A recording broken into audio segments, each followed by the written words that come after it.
Bonjour à tous et bienvenue dans cette nouvelle vidéo. Alors, lors de ma présentation là, de ce tableau de bord que vous voyez à l'écran, donc j'avais fait une version claire, j'avais fait une version sombre, voilà, donc je vous l'avais présenté et à la demande, beaucoup de gens étaient intéressés pour la construction pas à pas de ce tableau de bord. Donc je vais vous faire des vidéos. Alors je pense qu'il y en aura plusieurs parce qu'il est assez long à faire. Donc il y aura, je pense, plusieurs modules. Donc je vous laisserai les visualiser au fur et à mesure. Alors donc c'est parti, on va partir du début, on va concevoir ce tableau de bord. Donc dans un nouveau classeur notamment. Donc pour ça, on va aller ici dans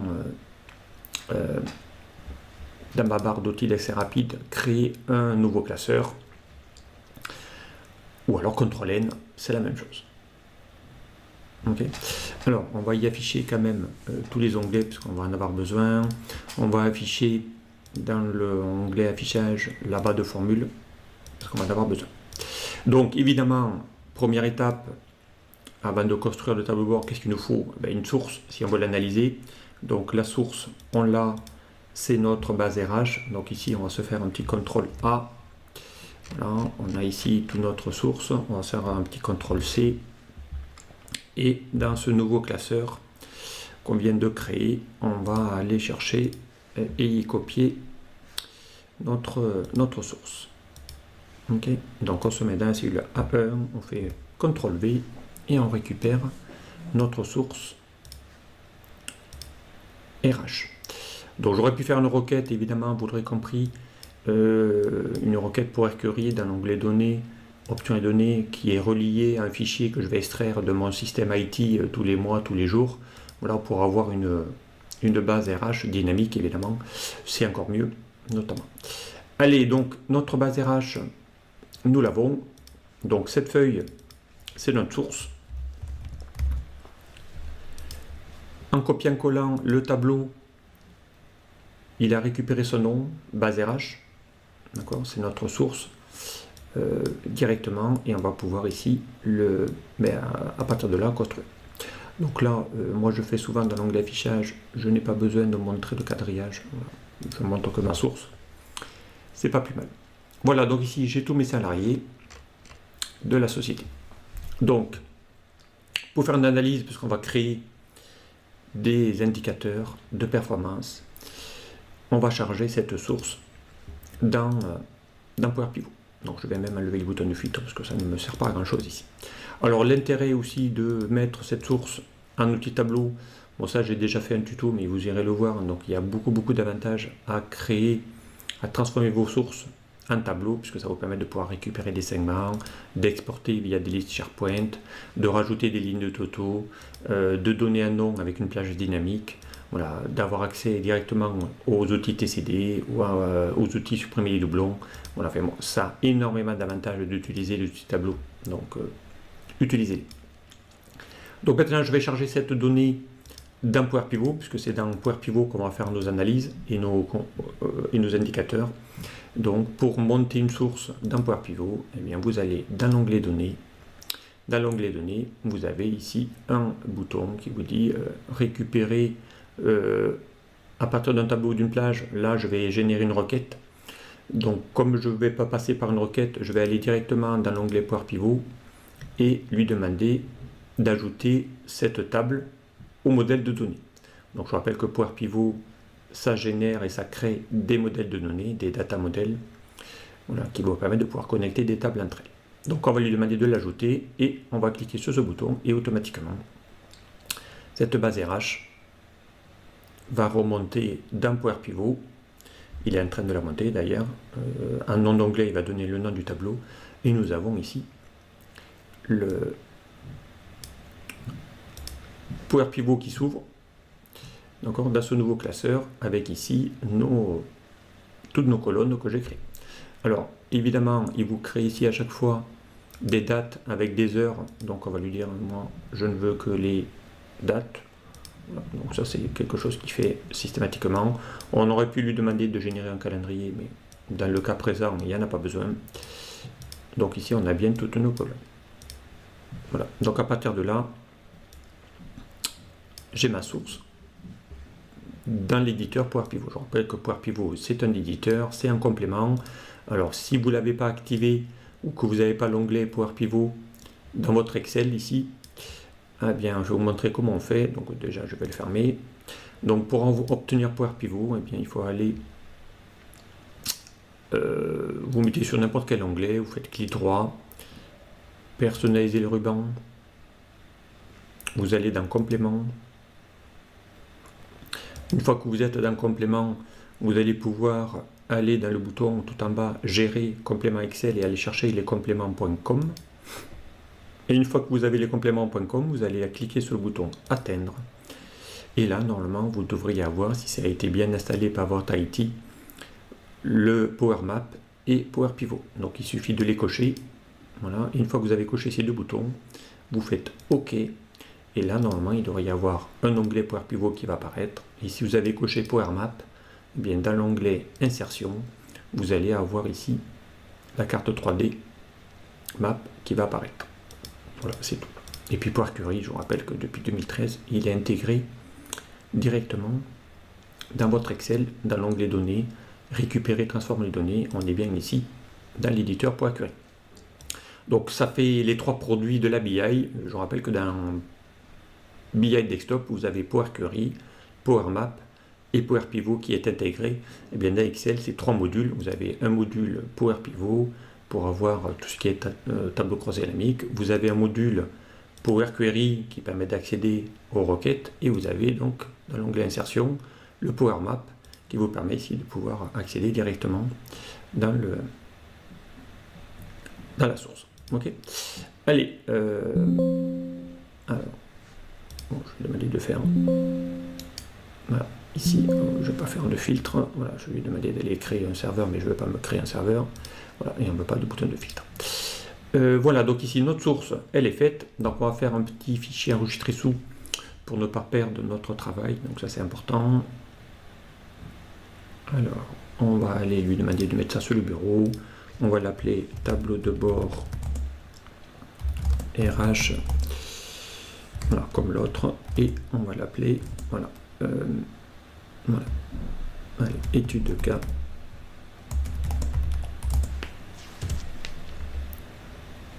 Étude de cas, langage DAX.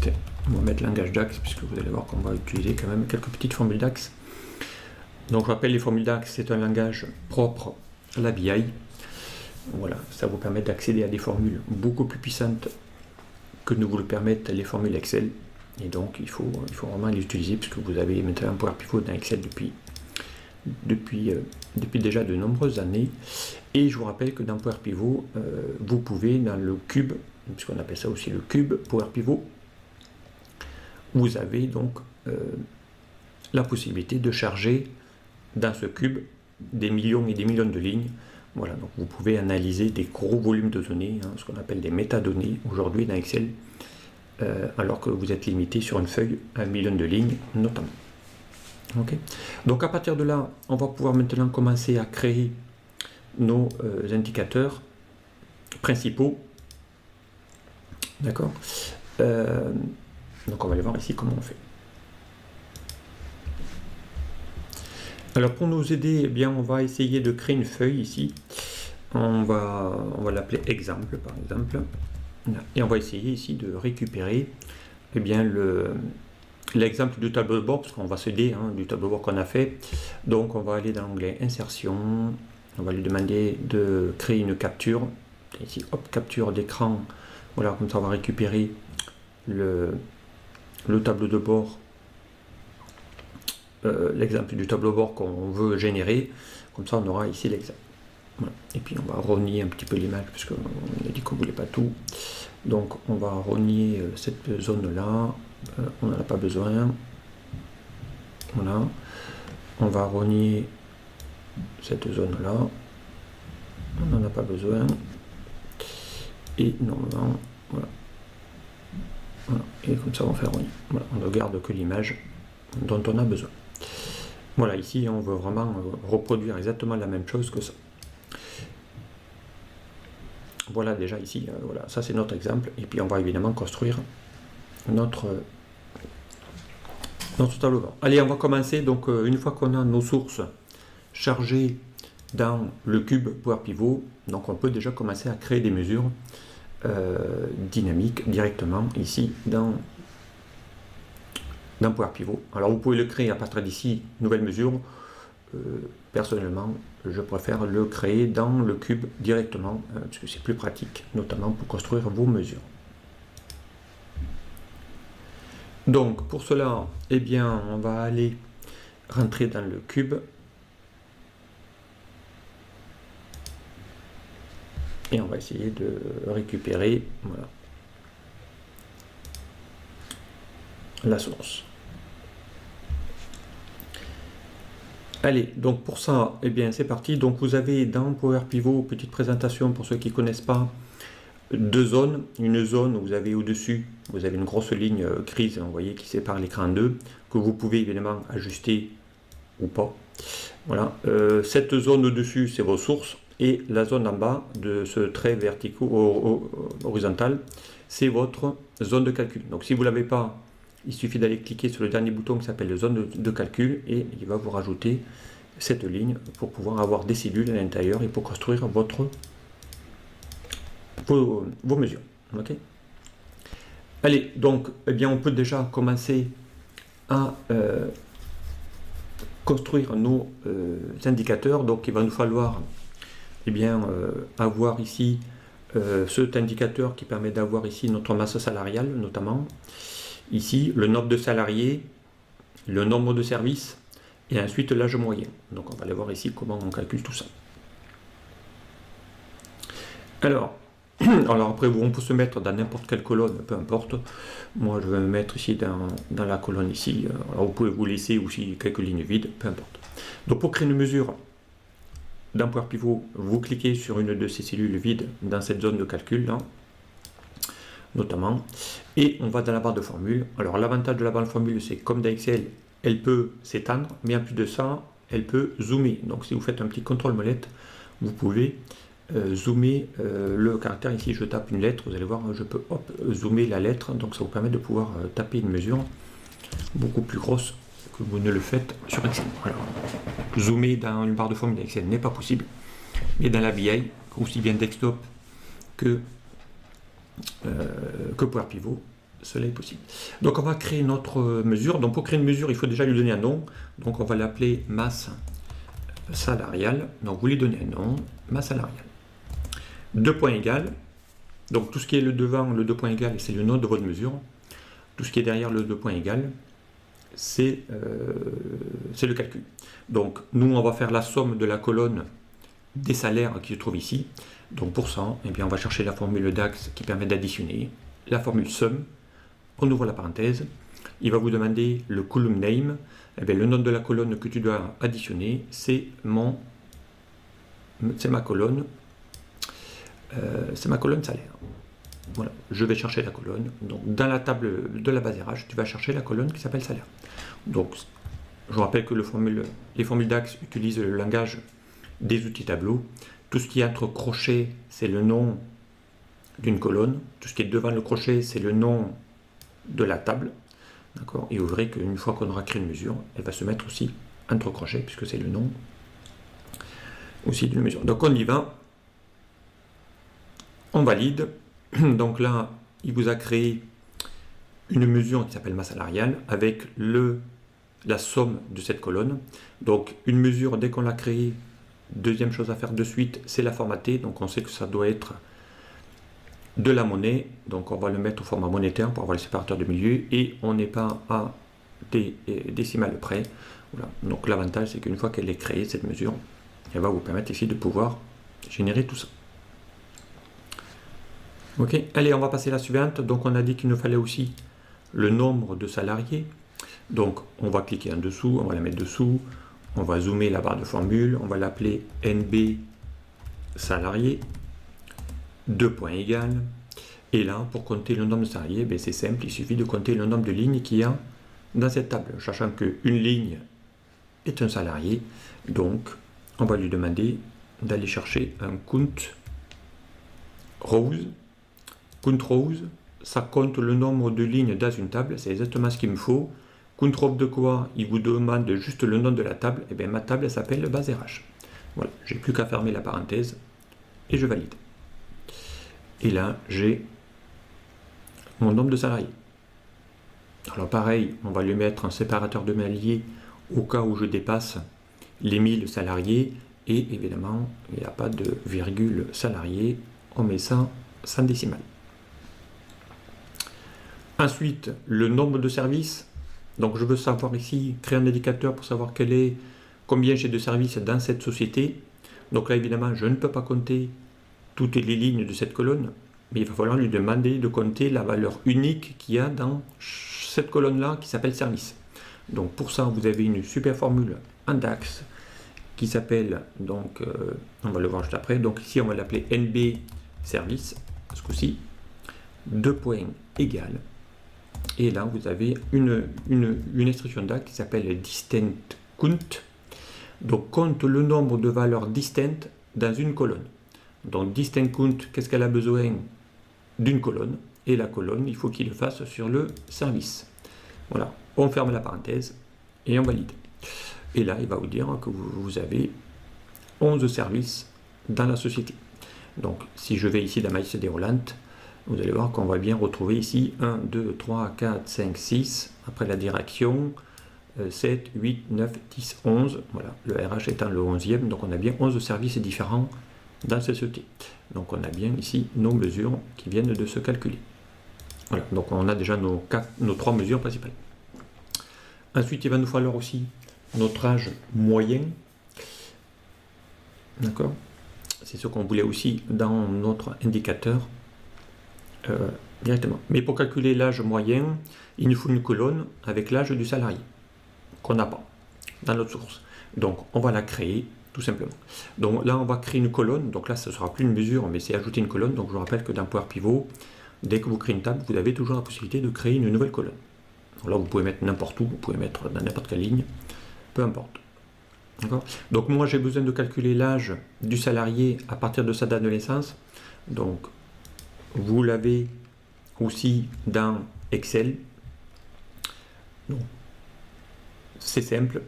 Il va vous demander ici eh bien, la formule, elle s'appelle date, enfin égale, parce que c'est une formule, pardon, égale date diff. Date diff, qu'est-ce que ça fait date diff? Ça compte, il vous dit, ça retourne le nombre d'unités, unités spécifiées dans l'intervalle entre deux dates. Entrée. Donc il a besoin de la date 1 et d'une date 2. Donc la date 1, c'est ma date de naissance. Donc si j'ouvre les crochets pour aller le chercher, il vous dit, moi j'ai besoin de ma date de naissance. Deuxième date, par rapport à quoi? Mais par rapport à la date du jour, date d'aujourd'hui. Donc l'équivalent de la fonction aujourd'hui, en anglais, elle s'appelle today. D'accord? Et ensuite, il va vous demander ici, mais entre ces dates, tu veux le jour, le nombre d'heures, le nombre de minutes, le nombre de mois, le nombre de trimestres, de secondes, de semaines, d'années. Voilà, nous, on veut juste l'âge en année. Voilà, on ferme la parenthèse de la date diff.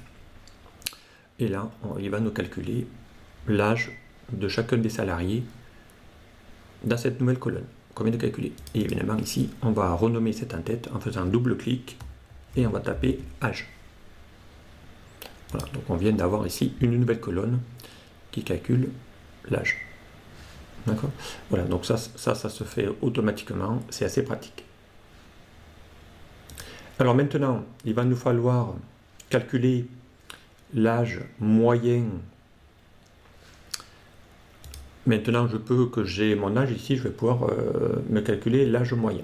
Okay, voilà. Si ce n'est que pour calculer l'âge moyen, il va falloir le faire ici sur la moyenne, voilà, des tranches d'âge qu'on a besoin ici de calculer directement. Donc il va falloir qu'on aille ici lui demander de calculer l'âge moyen voilà, par tranche d'âge. Donc on va essayer de le faire ici. Grâce à une mesure, ça va le faire tout seul. Alors, eh bien c'est parti pour calculer l'âge moyen de mes salariés.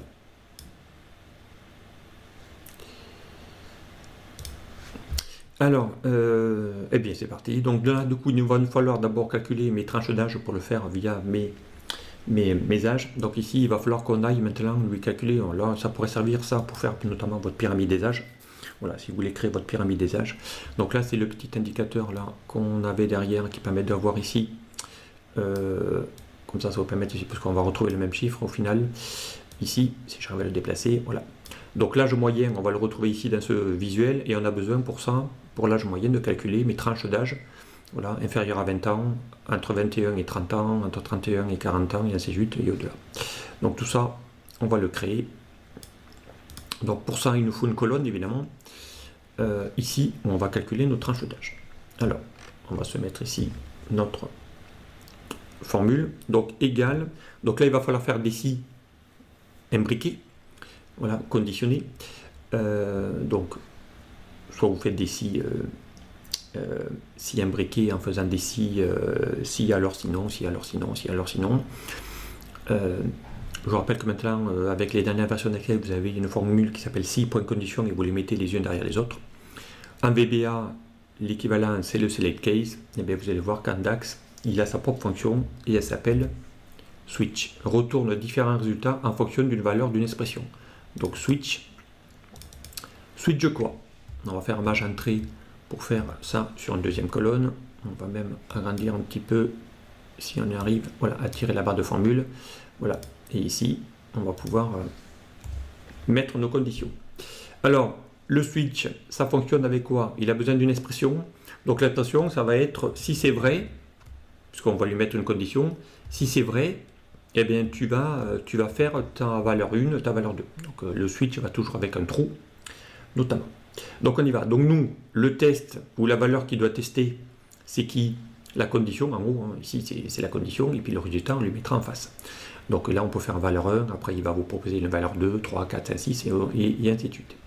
Alors, la première condition, c'est de vérifier, le test va se faire sur l'âge, puisqu'on vient de calculer. Donc, on va chercher notre âge. Donc, en tapant les premières lettres, on va voir apparaître la colonne âge. On va faire notre première tranche, donc on va lui dire que si c'est inférieur ou égal à 20, ça c'est ma condition, alors on va passer au résultat, et là on va lui mettre un résultat sous format de texte, inférieur ou égal à 20. Je ferme là les guillemets, puisque c'est du texte qu'on va y mettre apparaître. On passe à la deuxième condition, mage entrée, pour faire un retour à la ligne. Je peux récupérer cette condition, CTRL-C, je me mets dessous, CTRL-V, là on va lui dire, ah bien toi, maintenant tu vas faire inférieur ou égal à 21, à 30 là, ici, pardon. Ici, on passe à la prochaine, et ensuite on va lui dire, ah ben, toi tu vas te mettre, ça sera quelque chose qui va être entre 21 et 30. Voilà. Donc lui, je vais le recopier puisque c'est quasiment la même qu'on va utiliser. Voilà, je me mets derrière et là je fais mage entrée et là je fais un petit CTRL V.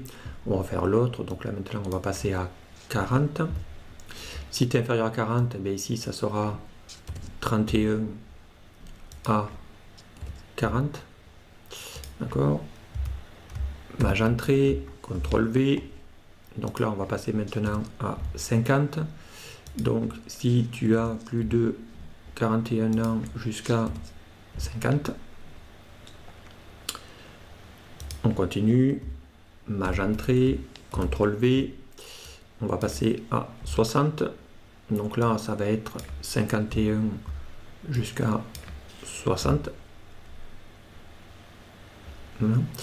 Allez, on continue. On va partir à la retraite à plus de 65 ans. Donc on va faire une nouvelle tranche qui va aller de 70 et de 61 jusqu'à 70.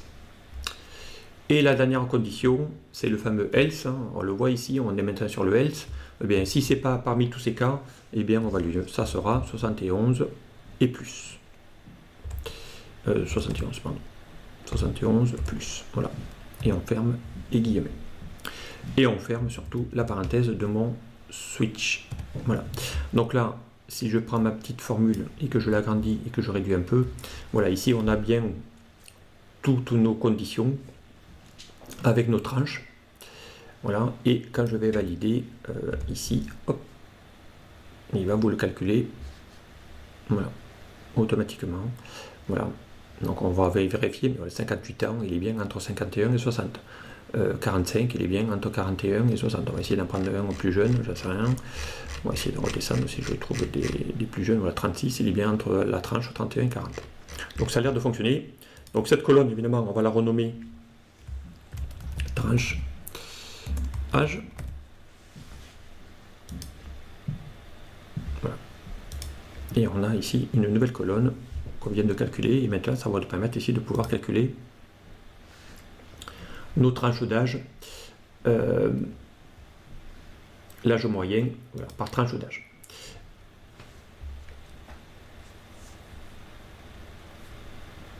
Eh bien, donc on va se calculer l'âge moyen. Donc pour ça, eh bien, on y va. On va se créer une nouvelle mesure. On va l'appeler l'âge moyen. Voilà, 2 points égal. Et là, donc on va lui faire une petite formule qui s'appelle average, puisque c'est une moyenne. Mais average x, puisqu'il doit le faire, calcule la moyenne arithmétique d'un ensemble d'expressions évaluées dans une table. Donc average x, elle a besoin de quoi? De ma colonne que je viens de lui dire, tu vas faire la moyenne sur mes tranches d'âge. Ok. Et par rapport à quoi?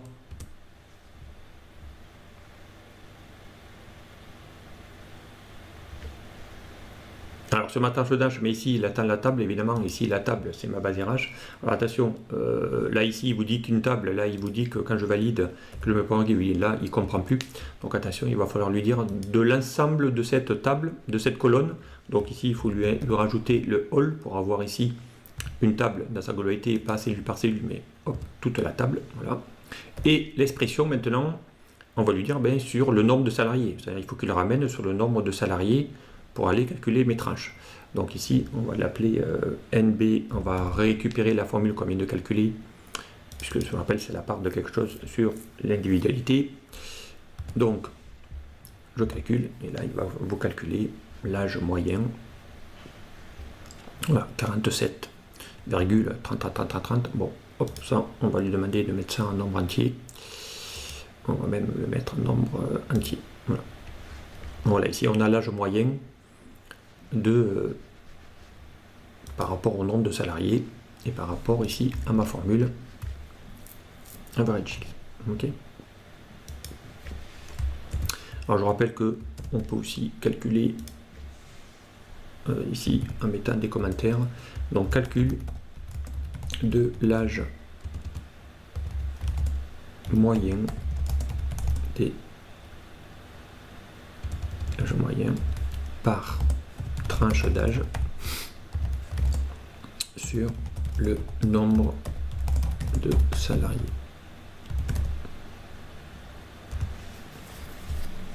Voilà. Donc ça c'est notre commentaire. Donc pour mettre des commentaires en langage DAX, vous mettez 2 traits d'union, ou sinon vous pouvez mettre aussi /, ça marche aussi. Voilà, donc il y a 2 moyens de faire. Voilà. Voilà, vous mettez ce que vous voulez et ça n'empêchera pas son fonctionnement. Allez. Alors souvent il a tendance à les faire disparaître, mais bon, c'est pas grave. En langage, vous les aurez, en langage BI, il va vous les garder. Voilà ici, donc ça vous permet ici de pouvoir avoir maintenant vos 4 principales mesures. Donc à ce stade-là, je peux déjà avoir ici ces 4 indicateurs que je vais pouvoir déjà montrer dans cette partie-là.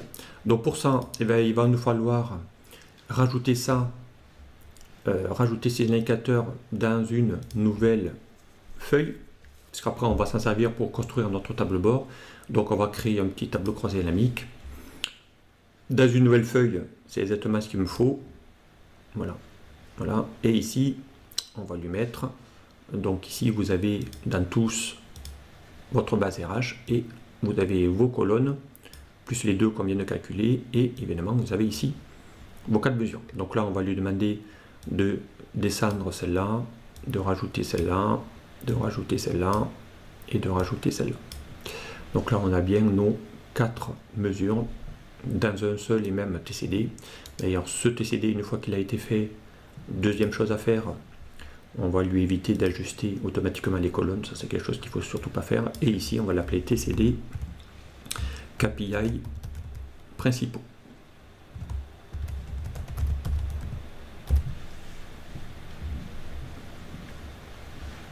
Voilà. Ici, vous voulez que votre tableau de bord s'actualise à l'ouverture du classeur. Eh bien, vous allez cocher dans le petit onglet données, actualiser les données lors de l'ouverture du fichier. Je fais OK. Voilà, donc on a déjà nos 4 mesures ici. Donc cette vidéo fait déjà plus de 30 minutes. Je vais m'en arrêter là. Donc ça sera mon premier module.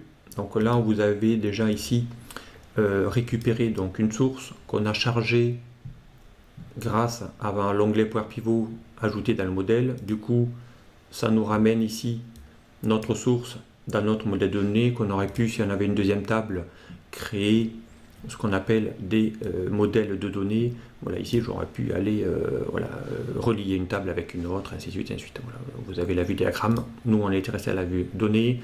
On a une zone de calcul qui vous permet ici de pouvoir maintenant rajouter autant de mesures, d'indicateurs et de KPI que vous souhaitez. Donc ici, on les a tous. Ici, on a donc créé 2 colonnes d'ADDIF plus ma tranche d'âge, d'accord, qu'on a ici créé grâce à des mesures DAX, et ensuite on a créé nos fameuses mesures avec la formule SUM, avec la formule COUNT-ROWS, avec la formule DISTANCE-COUNT, avec la formule AVERAGE X, puisqu'il doit le faire pour chacune des lignes. Voilà ici donc tout ce qu'on a besoin, notamment pour avoir nos fameux indicateurs. Donc on verra évidemment pour les autres par la suite. Allez, je m'en arrête là et puis je vous dis au prochain module.